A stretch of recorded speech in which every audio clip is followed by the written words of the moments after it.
চুইঝাল এটি খুলনার একটি বিখ্যাত খাবার। এটি এক ধরনের মশলা যা কিনা গরু, খাসি কিংবা হাঁসের মাংসের সাথে রান্না করলে মাংসের স্বাদ এবং ঘ্রাণ দুটোই অনেক গুণ বেড়ে যায়। এটি খুলনার বিখ্যাত খাবার হলেও সারা দেশেই এর বেশ জনপ্রিয়তা রয়েছে। আর আমাদের ঢাকাবাসীর কাছে চুইঝাল মানেই যেন সিরাজ চুইগোস্ত। এখানকার চুইগোস্তের স্বাদ আপনাদের অনেকেরই হয়তো জানা আছে। আমি আজকে আসছি সিরাজ চুইগোস্তের ধানমন্ডি ব্রাঞ্চে। এটি ধানমন্ডির জিগাতলাতে সুলতান ডাইনের একদম পাশের বিল্ডিংয়েই অবস্থিত।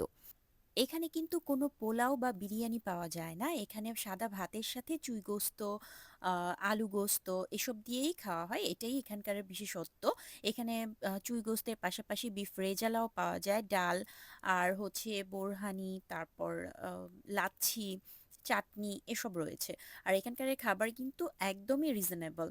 খুবই আমি বলবো যে একদমই অল্প দামের মধ্যেই এখানে খাবারগুলো খাওয়া যায়। আর এখানে এটা ছিল কাঁচকলা ভর্তা, আর দেখতে পাচ্ছেন এখানে ভাতের উপরে একদম খাঁটি ঘি ছড়িয়ে দেয়া হচ্ছে। যদিও আমার কাছে মনে হয় আমরা দোহার-নবাবগঞ্জের মিষ্টির দোকানগুলো থেকে যে ঘিটা কিনে খাই, সেই ঘির টেস্ট আর এই ঘির টেস্টের মধ্যে অনেকটাই ডিফারেন্স। আমার কাছে আমাদের ওই দোকানের মিষ্টির দোকানের যে ঘিগুলো রয়েছে সেই ঘিগুলো খেতেই অনেক বেশি ভালো লাগে। এই ঘিটা আমার কাছে ওইরকম মনে হয়নি।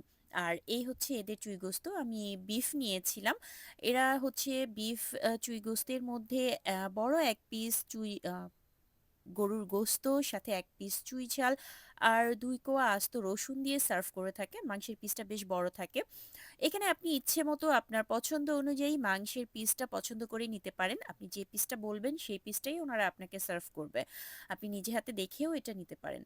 আর এখানকার চুই গোস্তের স্বাদ তো আর কি বলবো, কিছু বলার নাই আসলে।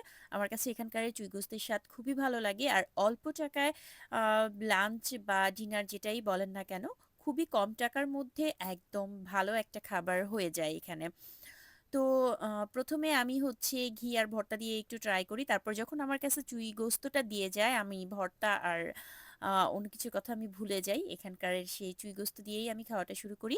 আর এই যে ছিল ১ পিস চুই ঝাল, যেটা কিনা মানে চিবোতে গেলে একদম ঝালে মুখ ভরে যায়। যারা একদম ঝাল পছন্দ করেন, তারা কিন্তু এটা খুবই পছন্দ করবেন। আর এই মাংসের মধ্যে যে আস্ত রসুনগুলা দেয়, এই রসুনগুলাও খেতে কিন্তু খুবই টেস্ট। আপনারা যারা বাসায় মাংস রান্না করেন, সেটা হাঁসের মাংস বা গরুর মাংস, খাসির মাংস যেটাই হোক না কেন, সেখানে যদি আপনারা এরকম আস্ত রসুন ইউজ করেন তাহলে কিন্তু টেস্ট আরো ভালো হয়।